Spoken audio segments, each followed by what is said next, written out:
ఇంటి తనదు పేరే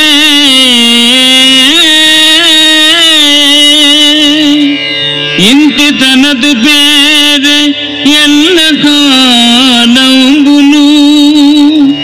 ప్రజలు తలుచున్నట్లు ప్రతిభగాంచే ఇంటికి ప్రతిభక్తి ఎంత నవచ్చును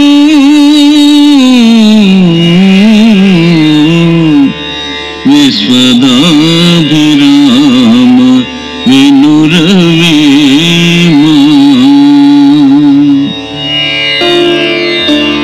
స్త్రీకి రెండు విధాలుగా పేరు ప్రఖ్యాతులు లభిస్తుంది. మొదటిది పతిభక్తి ద్వారా ప్రతిభతా శిరోమణిగా పేరుగాంచుట. రెండోది పుత్ర సంతాన రూపేణ ఏ తల్లి కన్న బిడ్డడో ఎంతవాడైనాడో అని లోకులు చెప్పుకోవడం అందరూ ఎరిగినదే. అనుకూల దాంపత్యమే వీటికి మార్గం.